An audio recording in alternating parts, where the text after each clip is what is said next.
This is Creating a Family, talk about foster, adoptive, and kinship care. Welcome back to our regular listeners. We are truly appreciative of your support, and we want to welcome our special welcome, I should say, to the new listeners. We hope you stick around and become a regular. I'm Dawn Davenport. I am both the host of this show as well as the director of the nonprofit, creatingafamily.org. Today, we're going to be talking about the unique challenges of aunts and uncles raising their nieces and nephews. We will be talking with Danny Wickley, Alex Faith, Ginya Newkirk, and Angela Bolo, all of whom are aunts or uncles, well, I guess aunts in this case. All of them are aunts who are raising nieces and nephews. I'm going to start by letting them each explain who they are raising, how old the child was or children were when they moved in, and how long they have been with you, and anything else you want us to know kind of about your background before we jump into talking about this topic. Let's start with you, Danny. Who are you raising? How old were they? And how long have they been with you? Hi. I am raising my nephew. He was 8 months old when we got him in from foster care, and he's been with us for just over 2 years, and we adopted him just over a year ago. Alex, how about you? I just took custody of my two nephews. We've had them with us for about 2 years, and we took formal custody of them this summer. We got the two of them in 2022. One was 6 months old and the other was 4, and they are now almost 3 and 6. And at the time that we got them, I was actually pregnant with my firstborn son. He is now 1, so I now have 3. Okay, excellent. Ginya, how about you? Hey, my name is Ginya Newkirk. I have legal guardianship of my niece. She was placed in my home initially as foster. In 2019, she was 5. She is now 11. And like I stated, I have legal guardianship of her, and we're living our best life. Angela, how about you? Well, I took placement of my nephew when he was 11 years old, and he is now 18 years old. So that's math of 7 years, almost 7 years. We'll celebrate that in May of how long he's been with us. And we also are a fictive kin placement of now she's 3. We got her when she was 1. She's a friend of the family, the daughter of a friend of the family. So she's little. So we have an 18-year-old that we've had for 7 years and a 3-year-old that we've had placement of for 2 years. We have custody of both of them at this point. Okay, so you have custody of both of them. All right, excellent. You know, I have thought a lot about this topic. Kinship care in general is something that we do a lot of work in, but I think there is not much coverage of the differences, the different types of kinship care. And I've tried to do research to find out if people are talking about this, and I don't think they are. And yet and I see some heads shaking right now. Yeah. So apparently I'm not alone at thinking of this. And I think that there are some significant differences between the more typical type of kinship care, which is usually grandparents taking in, usually grandmothers taking in a grandchild, versus an aunt or even a fictive kin, but in particular the aunts and uncles. And I say that because we run a very large online support group. Both Danny and Alex are members of it. I think we're over 11,000 members at this point. And we see some of our more poignant questions coming in, and also emails that we get as an organization from this demographic. And I'd like to explore some of the reasons why there are some differences between a grandparent taking in a grandchild and an aunt or an uncle taking in nieces or nephews. And one difference, I think, is that you didn't ask for this. Now, in fairness, neither did grandparents. But I think that there is a difference, and I don't know if I can articulate it other than to say that when we have a child, we are always that child's parent, and that our obligation is when our child is struggling, it is our expectation as a parent, even if we don't want to do it or we didn't plan on doing it or whatever. There is an expectation in our head that we're a parent for life, even though Let's be honest. When we first have kids, we think that we think that there will come a time when we are not a parent, but that is really never, my experience is that has never happened. So there is the expectation that if our child gets into trouble or if our child is struggling as an adult, that it is our obligation to take in our grandchild because we are the child's grandchild, we are the parent. But I don't know that same feeling exists as strongly if you are in your cases, you are all female, so the aunt of the child. I'd love to get y'all's input, both how you felt about I didn't ask for this. Do I really want to do this? Do I have to do this? What's it going to say about me if I don't do this? That type of thing. Angela, let me start with you. And then everybody else, I'm picking on Angela at first, so everybody else gets a chance to think about this. Angela, I just figure you can wing this. You look confident. So anyway, Angela, your thoughts on this? It is an interesting thought for sure. I think that there is an expectation with your grandchildren that comes a little bit easier, taking care of your nieces and nephews. Especially, I'm the younger sister of the biological parent to my nephew. And so it's a different world. But I've been alongside him since he was born. I've known him since he was itty bitty. I had a very clear relationship with him, and him coming to my home wasn't easy. It was a battle to get him back to us.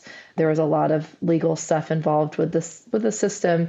And so I wanted more than anything for him to be home. And I believed that home involved being with our family and being with me.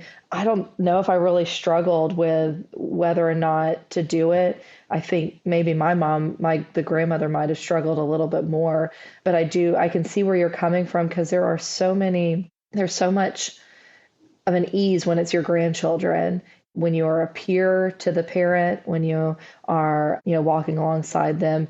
I could see how it would be a challenge because, I was single when I took I know we'll get to talking about that later, but I was a single woman in my early 30s. I had to do the math quick then. And so that was another thing but I really didn't hesitate because I knew that he needed to be somewhere and he needed to be with family.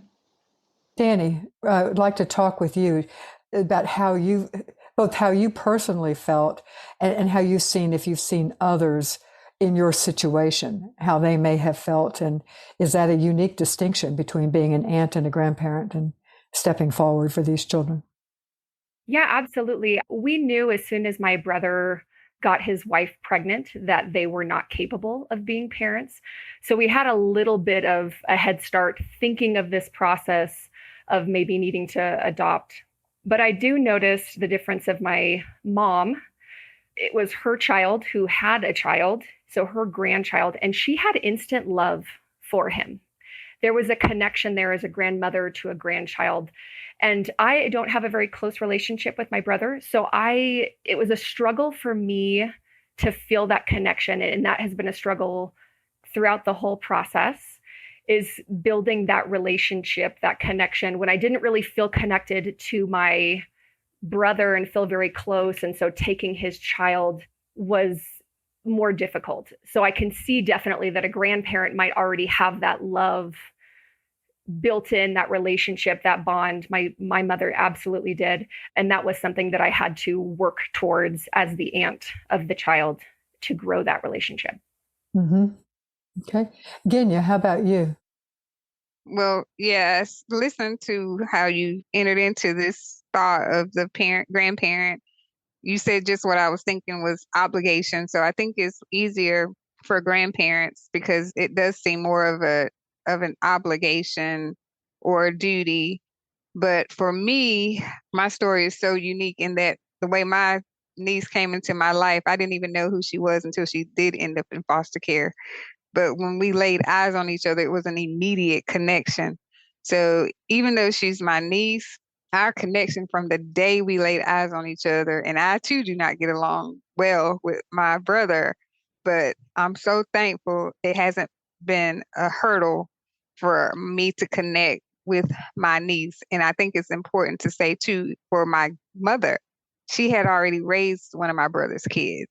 So at this point with this child, there was nowhere else for her to go.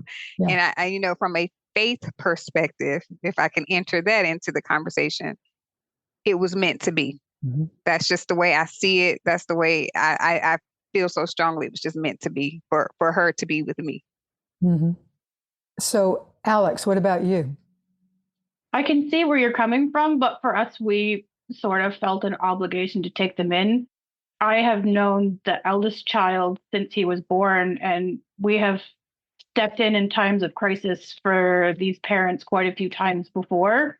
So it wasn't new to us. And it was the first time that Child Protective Services was officially involved, but it wasn't the first time that we had to step in and care for the boys for before. But we did have to make a bit of a role change in that I was kind of the fun aunt who would come in to sort of swoop in, rescue them, take them for a couple of weeks. We would have fun, to sort of a more maternal role, which has been a big adjustment, at least for me and the older child. Not so much where the younger child was 6 months when he came, so it's a different relationship with him, but it's been a big role change for us where it's not as much fun anymore. He has to do chores, he has to put his clothes away. We've had to make a big adjustment, at least in that role since he came. But it's a slow adjustment and it's been fun, and I think we're getting there. So I can see where you're coming from, but we did really feel an obligation with these guys. Mm-hmm. As I said at the beginning, I'm really loving this topic and delving into this topic, so I do kind of hate to interrupt. However, I do want to remind everyone that we have another podcast that we're doing to answer your specific questions. You can send your questions to info@creatingafamily.org. And every Sunday, we drop a podcast called Weekend Wisdom, where we take one of your questions and answer them in about 5 minutes. Tell your friends about it, and also please send us your questions to info@creatingafamily.org. Another distinction that when I really sat down and tried to think, what are some of the unique challenges that aunts face that grandparents wouldn't necessarily face?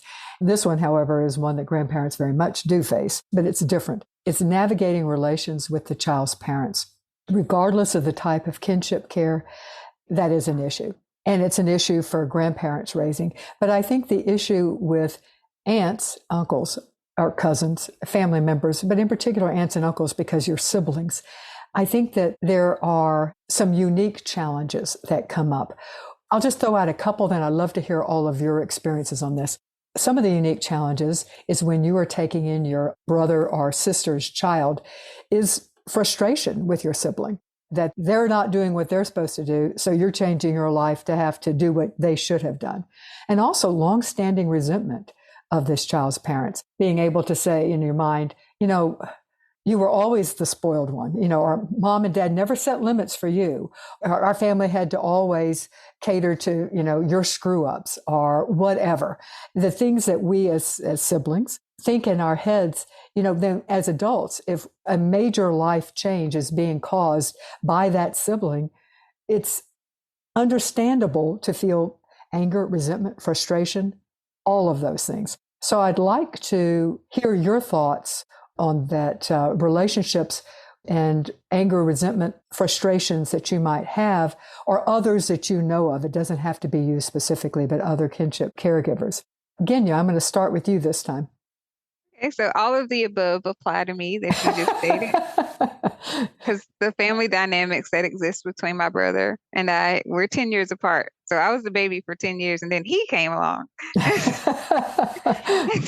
And so, yes, just reality, just the way it is. He was always babied, never really made to take responsibility. But one more issue I can throw in that basket is that the level of respect that I know my brother would give to my mom, he doesn't give it to me. He doesn't. It's interesting. Your mom raised one of his other children, and he is more respectful for the role that she stepped in to do. Mm-hmm. And with you, he was taking you for granted.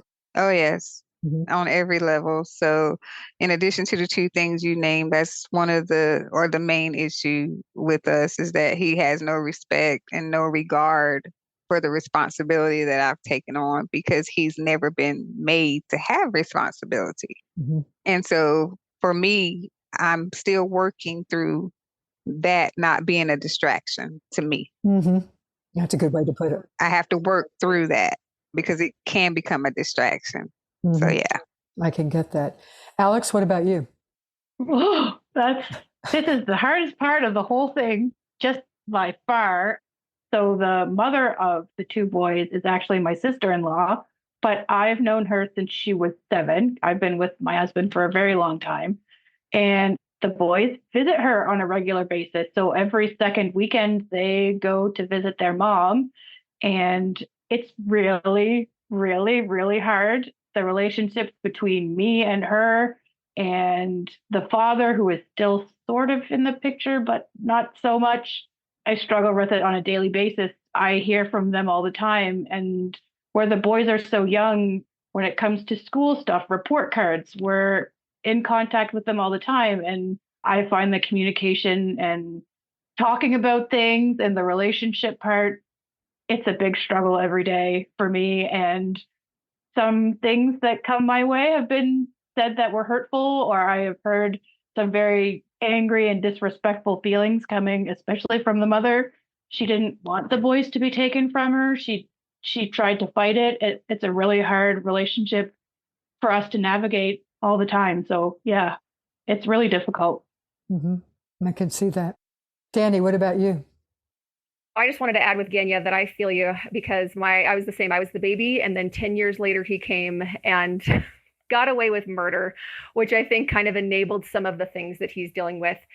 But with my situation with my brother is him and his wife have mental illness, cognitive deficits. My brother specifically substance abuse that has created a lot of delusions where he's not really in touch with reality. And so it's a hard balance because the son, my child, is almost 3. So we still have some time before he quite understands that he has 2 moms and he has 2 dads. And so while he's this young, we've tried to keep more boundaries and keep it a little bit separate and say, right now, you're just aunt and uncle. And we're going to keep the communication and the relationship a little bit more separate because of those challenges that he faces cognitively. Danny, when you said your aunt and uncle, you mean that his biological parents you speak of them as if they are the aunt and the uncle. Correct, because I have my own son too. So when we call and do video chats, we'll say, oh, hey, aunt and uncle, and we'll refer to them as that. It was very confusing when our adoptive child was very young and hearing this is dad and but dad is also here in the house, but then the person on the phone is dad. And it was a little bit confusing for him. So we've decided to set, I think you'll talk about boundaries later, but that was one of the ones that we wanted to set right now. Like, let's not confuse him. You are always going to be the biological mom and dad, but for right now, you're going to be aunt and uncle while we navigate this beginning and keeping some safety concerns. And I never quite know when he's going to have outbursts or he might This is the be father. Aggressive, the father, yeah, with his delusions and mental illness. So it's a very difficult and kind of frustrating balance to maintain with him being my brother and trying to say like, hey, those delusions aren't real. So he still thinks that he could be a great father and that the system pulled his son away from him and he's angry about that. And when he would go on phone calls, it would be my son, you're my son. And it was very aggressive. And so we've had to set some boundaries with that as well. But it's a very difficult place to kind of navigate, especially when it comes to the mental illness and the deficits that I know are there, but also protecting my son now, his child. Mm-hmm.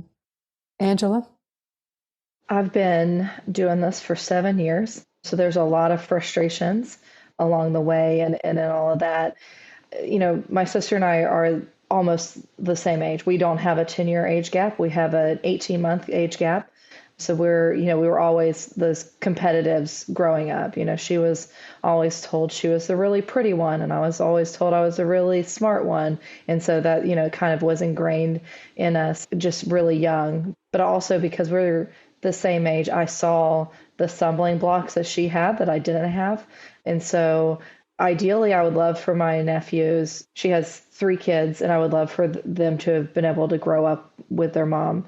But it just didn't happen for a lot of reasons and a lot of her story that's very complicated and a lot of paths that she chose that were very complicated. And I think my biggest frustration is when her decisions interfere with the health and the well-being of my nephew. And so when it hurts him, that's when I get frustrated. I found myself sometimes, she would share stories with him that weren't always like accurate, especially when he was 11 and he came back. His story is very different. He lived with my sister for 7 years, and then he lived with paternal grandparents for 4 years, and then he came to live with me. And because of that, there's a lot of trauma and there's a lot of hurt and there's a lot of brokenness. But there's also a lot of places where you can input some inaccurate information or lies. And so when I would hear him like getting really frustrated with me for things that weren't accurate, that's where my biggest frustrations would come from. But I made a point not to share things with him that, were adult only conversations. And sometimes she didn't do the same thing, right? She would tell him things that look negative on me that weren't accurate, or even on my mom, his grandmother, or my other sister. And so it's weird navigating, like trying to not damage the relationship that he has with his mother, because it is so important. And my biggest frustrations, again, were decisions she made or people she brought into his life that brought pain or brought heartache or brought things to him that he didn't deserve or he didn't need. And so there are a lot of frustrations, and we've gotten in a lot of arguments, and we'll talk about boundaries. I think that's on here somewhere, but I love her and love just as much. I mean, we are close. I would say we're, even in this group, I'm probably the closest to my sister than anybody else is to their sibling. We still see each other, but it's weird navigating that. And so I cried a whole lot and did a lot of on my own so that I could make sure that I'm not the one that's damaging a relationship between him and his mother. And so my biggest, again, her making decisions that hurt him, there is some resentment that there's frustrations with her, like the choices she made and the people she brought into his life that, she would have really good moments where she should be getting him back. And then, she would invite somebody into their lives that was negative and didn't allow that to happen. And that was frustrating, but we still try to navigate that. Yeah. Yeah. I hear you. Alex, you're the only one who has this experience, so we probably can't go too deep on it, but I wonder, how does it change? It's one thing when it is your sibling and it's your biological niece or nephew you're taking in, but it's another thing if it is your spouse's biological niece or nephew. And that seems to add, to me, it could add some complications. Can you talk a little about the issue that it's your spouse's sister who is causing this disruption in your life, and the fact that these kids are more than just a disruption? But right now we're talking more about the negative, and we will end with some of the joys. Okay. I think it's a pretty hard relationship to navigate where she's not my sister, so I don't have that sister bond. But also, in some ways, it's been easier for me than I think it has been for my husband. My husband is very angry towards her, and he has pulled a lot of resentment towards her for not looking after the boys the way that they should have been, and for a lot of things that happened to them. I am angry about some of those things, but I don't have that background relationship with her that it doesn't seem to affect me in the same way that it does him. I do most of the communicating actually with her just because he used to be very close with his sister, but now there's a bit of a rift in there that's formed after the boys came into our care. There was drug use involved and there was some abuse that happened. And I do most of the communication just because he has so much anger and resentment left over that he finds it very hard to have conversations with her about even just easy things like talking about how the boys are doing on their visit. How are things going? He doesn't like to have those conversations with her anymore, just because there's so much hurt behind it that I think he finds it really hard. And even that has made it, I have to have hard conversations now with my husband that were things that most people don't have to talk about. So much of our time is spent talking about this relationship between him and his sister. And I think most people don't have to deal with those challenges with their spouses.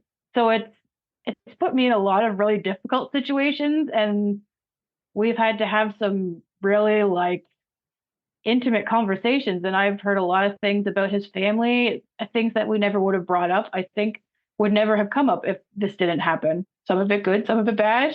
Mm-hmm. But yeah, there's so much communication involved and so much hurt that I almost think that I got the easier end of the stick as compared to him. I mean, there's no easy end, but yeah. That's an interesting way to look at it. I can definitely see a resentment of my life is being turned upside down because of your family, that type of thing. I could see that. It doesn't sound like it's in your case, but Danny, do you have some thoughts on this?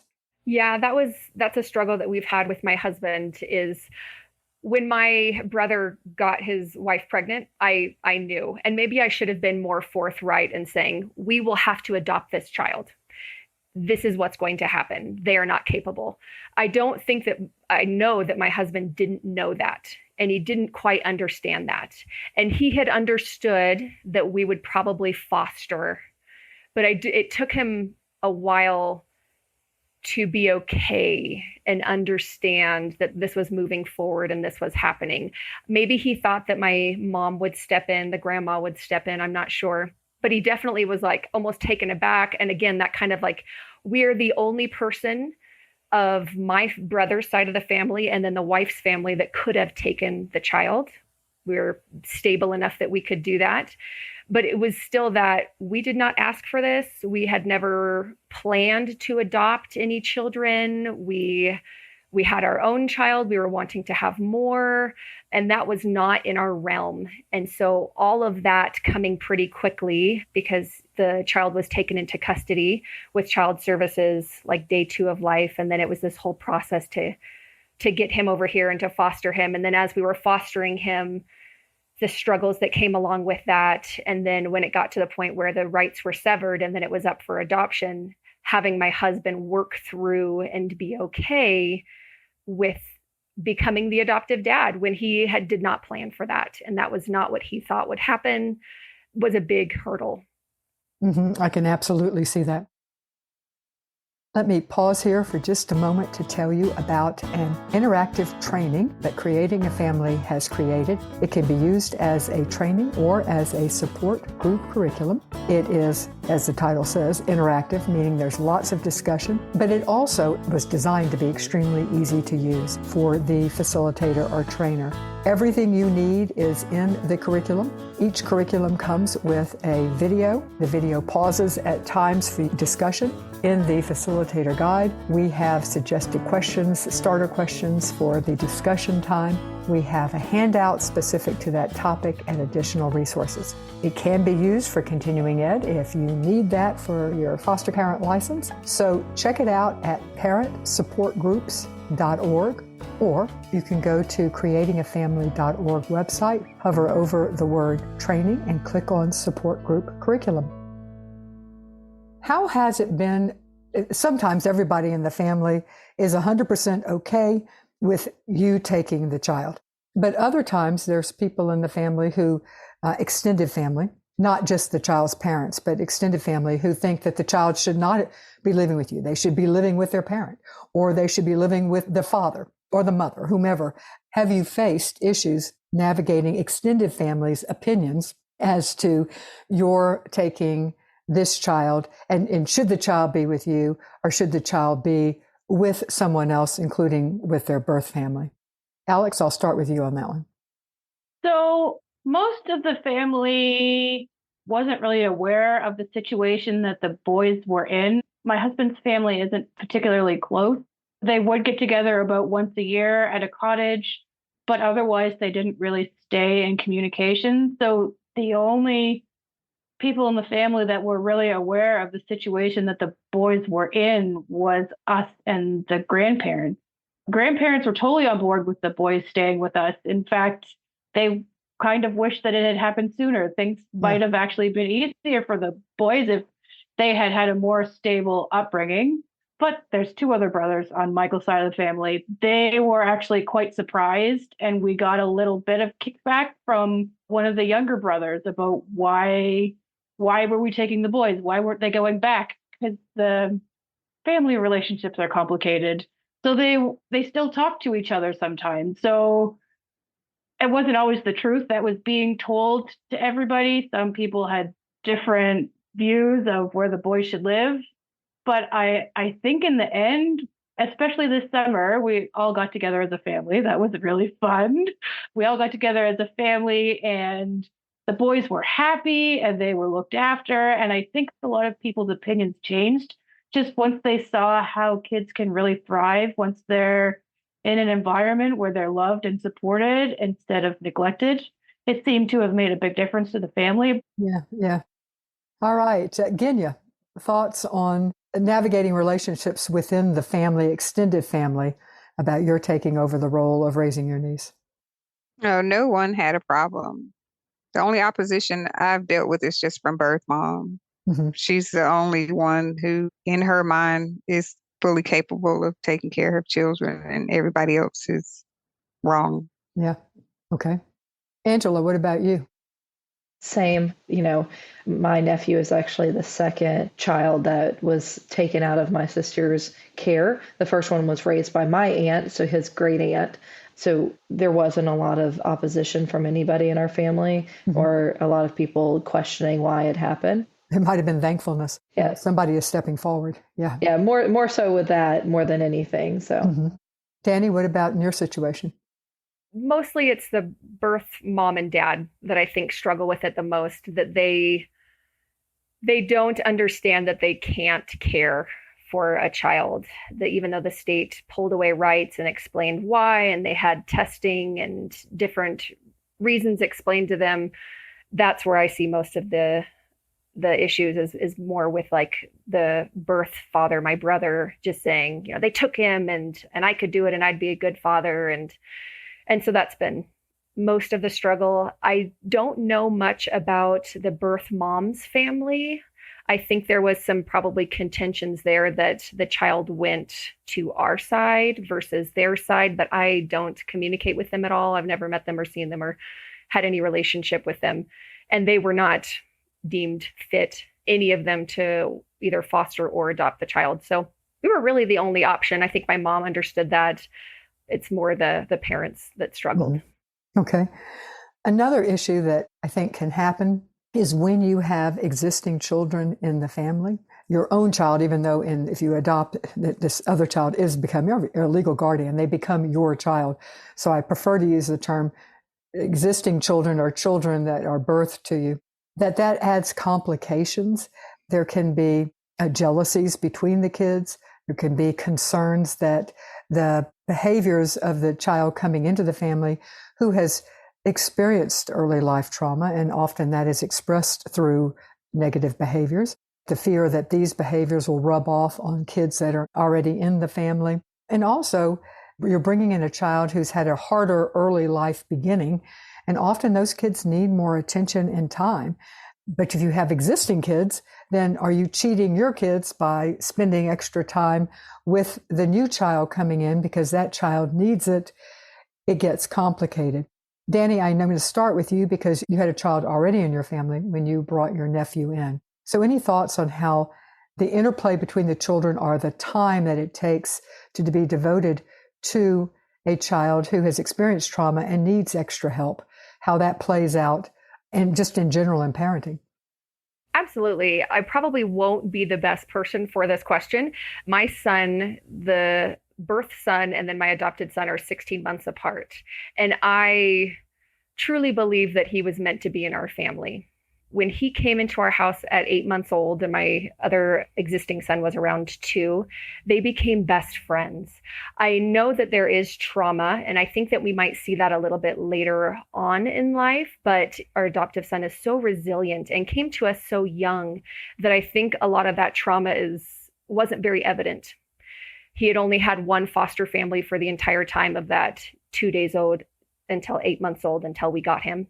So he didn't bounce around a lot. He had one connection, came to us, and then he connected with my existing son instantly. They were best friends. They're so close in age. We so far haven't seen behaviors that are rubbing off. So just a very resilient child, which really was a great testament to me that he was meant to be in our family. They're so much more like brothers than cousins than you would ever notice. Mm-hmm. Alex, you have, well, I think your son was actually born after your two nephews joined. So it changes things. But have you felt having to spend a whole lot of extra time? Do you have resentments, or does your husband have resentments for the time you're spending on your nephews? And do you feel like it takes away from the son that was born to you? Because he was born into it and he's so young, he's only one. Mm-hmm. I don't think we have seen that yet. What we have noticed is when the boys go to visit their mother on the weekend, that he's alone. He's used to living in a family of five. And then all of a sudden, the two boys that he plays with all the time disappear for a couple of days, and then they come back. Mm-hmm. He's starting to notice these things. And at first it started where he would ask for them at breakfast time. And then now he goes into their room to look for them. But now it's almost like he enjoys the time that he spends with just us, because he doesn't get that because there's the two other boys. Sure. But we are noticing some behavioral issues with the older child now, and he is taking up a lot of our time, and he needs some support now. Some of it's trauma, some of it is probably from drug use during the pregnancy, but we don't know exactly what happened during the pregnancy. So I don't think that there's resentment, but it does take away time from our littlest one. But I think it's too early now to see how that relationship is going to turn out and how things will look later. Mm-hmm.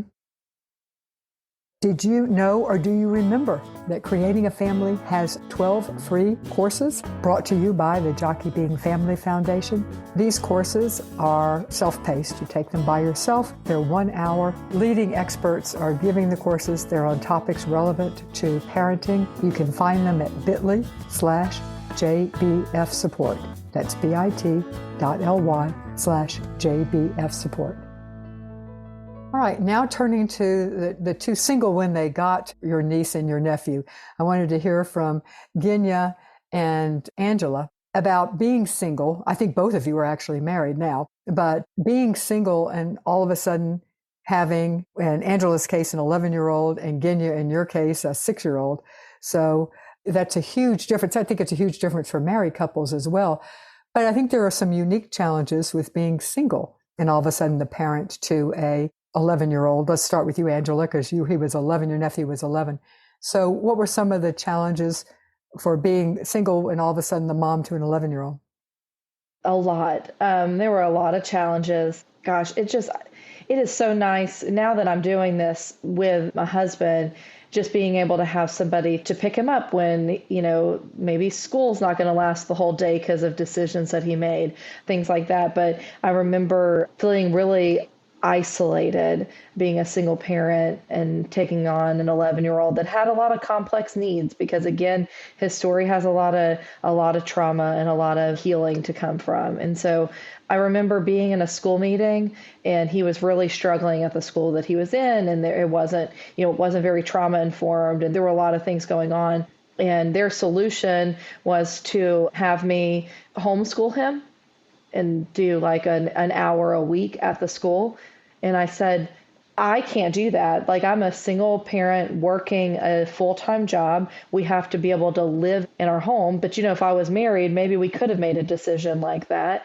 But just my mind in that moment, anytime I think about being single, I think about that moment where I felt completely helpless because I could not just homeschool him. That was the solution. Why don't you just homeschool him? And so it was like decisions like that where they're so used to talking to people that have two adults in the home that it was just like this foreign concept for them. But then also, I am married now. I did travel that road to getting married, being a single parent of a child with complex needs and trauma, and also navigating all the family stuff too. That was probably a little bit more complicated because you just want to be upfront, because he has more needs, and he has a lot of my attention because I want what's best for him. And so finding a lot of guys that are, willing to take on an 11-year-old with complex needs was very complicated. But I love my husband so much because that's how I knew that he was the one, because he instantly knew that he was a part of me and that they were like, he was dating a unit instead of just one single person. And he was willing to take it slow. We didn't tell anybody in my family that we were even dating for like 6 months because I didn't want to bring another person into my nephew's life that would leave. And so he was willing to be, a hidden boyfriend for 6 months. Yeah, I can see that. Ginya, what was your experience? I was just wrapped in love and care by my church family and my coworkers. When they found out that Nadia was being an added person to my life, I tell you, I just had support on every level. I was able to take Nadia to work with me. I didn't have any issues navigating being single. And two, I mean, my whole life has been a single parent. I have a 29-year-old. I don't think I shared that. So I have a 29-year-old. So I've always been a single parent up until, matter of fact, next weekend is my year anniversary. Congratulations. So, our situation is very unique in that my husband has twin boys. So we have, boy, we could write a book with the things that we have go on in our house when they come, because that's a dynamic that exists now with us. They come 1 weekend a month. So, and Nadia, she is so used to having her own everything. So when they come, it annoys her. Yeah, she doesn't want to share. Yeah. And she makes it known that it annoys her. But to answer your question, I didn't have any problems. I'm so grateful that my church family, my coworkers, they rallied around me more than my family did. They gave me a baby shower when I got legal guardianship. They gave me a baby shower on my job. Yeah. And I still have that support to this day. If I call them and I say she needs to be picked up, whatever, people from my church, people I met through foster care class, they're on it. Like, where's she at? I go get her. Where she need to go? I go get her. You need some time? I'll take her. I'm telling you, it's amazing. Yeah, you are fortunate. That is wonderful. Have any of you faced putting off having children of your own or having additional kids of your own because of the commitment that you've taken on to raise your niece or your nephew? Since this is an audio, I'm just going to say everybody is shaking their heads. So I will say we do hear that from others, that because I have taken on my niece or my nephews, I can't have another child because financially we can't afford it, or emotionally our bandwidth is full because we are taking care of these kids, or we need to postpone. I thought that by 35 I would be having a child, but I am not, because we're raising a child or two kids and we need to wait, either financially or because of the emotional time commitment. And that can cause resentment, and it's real.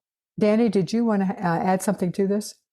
Yes. On the other side of that, I don't think anyone should ever adopt because of infertility issues. I think that shouldn't quite be the reason to do it. I would agree with that. But we had my first child, and then we weren't able to have any more.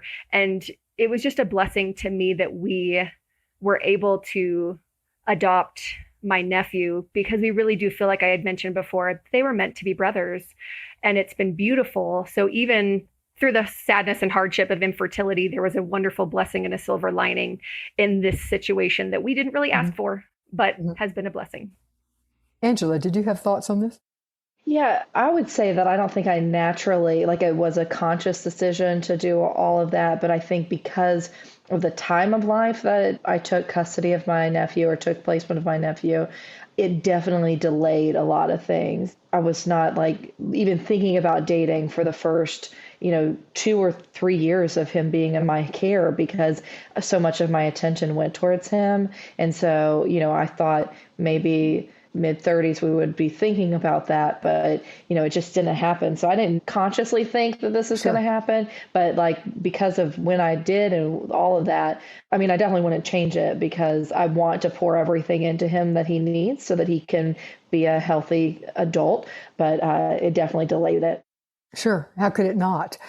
From that standpoint, even though you're not saying it and consciously doing it, if you're spending your time raising your nephew, it absolutely changes what you have time to do, the availability of time to meet people and to be thinking about developing your life in other ways.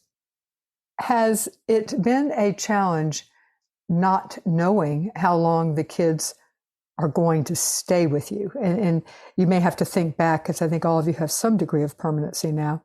Alex, starting with you, has that been a challenge? It was a huge challenge for us. They came into care the end of COVID.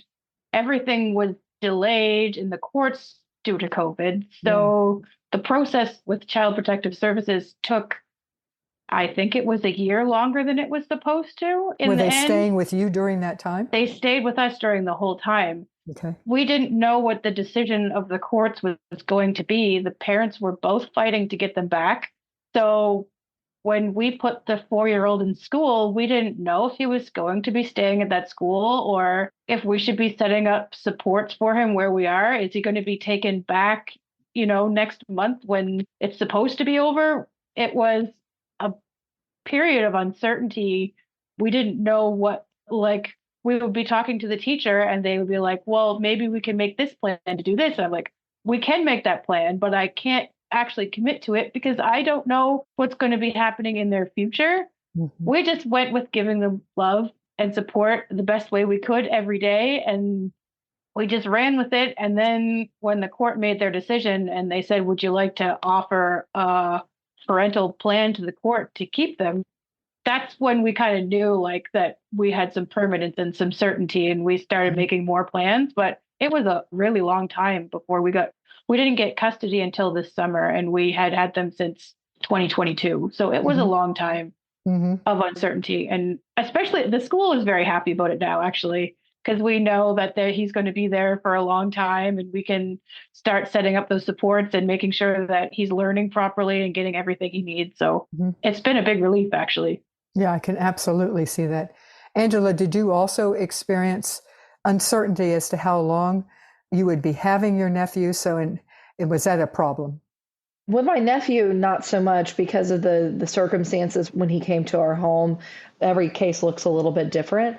But with our youngest, our newest kinship placement, we were supposed to be a TSP, a temporary safety placement, for 3 months. And we're at month 27. And we now officially have custody and the case is closed. But that one was definitely very tricky because we did start as a TSP or a temporary safety placement and then moved in just a different path. But, getting her, because she was young, she was a year old when she came to our home. And it was like, do we get her into the dentist when she got to about 2 years old, getting all these different things? And she was at a daycare and I was like, I'm not the biggest fan of the daycare that she was at, but it was the one that had the openings. And I'm like, do I move her and have another change just for her to move back to her mom and things like that? So there was definitely a lot of stress around her just because the situation was definitely not as clear as it was when I took in my nephew. I think rather than hitting Kenya and Danny up for their thoughts on uncertainty, I'd like to spend our last bit of time talking about some of the joys. I always hesitate when we have a show that's based on challenges because I worry that I'm not trying to be both side-ism here, but I do think it's important to balance the challenges because there are some real joys. But we wanted to spend most of the time talking about the challenges because that's the unique part, I think, of being an aunt caring for a niece or a nephew. But now I do want to talk about some of the joys. Danny, I'm going to start with you. You've already mentioned a couple of them with the boys' relationship with each other. Any other additional joys that you would say as being an aunt raising, or now you're a mom since it's the adoption has taken place, but originally an aunt raising your brother's son? Just more love. I mean, a mother and a child is just beautiful. And to have two boys that love each other and that play with each other all day long and then love and cuddle on me. It's just more love. It's a beautiful thing. The other option would be that he would have been adopted by somebody outside the family and we wouldn't have ever had a relationship with him, or it would have been very difficult to have a relationship. So now I get to have a relationship with my nephew/son and see that beautiful bond growing between them and in our family, and seeing him thrive and all the beautiful blessings that come with that. Kenya, some of the joys. The joys are just watching Nadia develop and literally thinking about the things I put my mom through that I didn't think I'd ever see again because I had a boy. And now seeing Nadia or experience her put me through those same things I put my mom through, I have to chuckle. I have to laugh because I'm like, Lord, I did not see this coming. So it's a joy because I find myself going back to my childhood as I watch her. And I'm like, whoa, this is amazing. So it's just the joy of seeing her develop and just how we are so much alike. Like, she'll tell me in a minute, let's go shopping. What? Shopping? So I love it, man. I'm telling you, like I started, we're living our best life. So the joy of seeing her develop, do things together, experience things together, and even push my limits to what I thought I couldn't do. So I love it. Alex, what about you? Well, I, for the longest time, thought I would have no kids. And then in the period of 6 months, I had 3. And my house is full. It is full and it is noisy. And I don't think that I would have it any other way. Those 2 little boys are only a year apart and they are in love with each other. They sit there and they talk and they laugh. These are your 2 youngest? Yes. Yeah. They're 1 and 2. In a couple of months, 2 and 3. And they talk and they laugh and they chase each other. They have so much fun. Our house is a rocket. And the old boy, he is reading and he is smart and he is thriving. And I don't think that would have happened if they hadn't come into our life. So it's really nice to watch them grow and see them become the people that they should be. We love them. It's been the greatest thing in our life. Angela, last word, yours.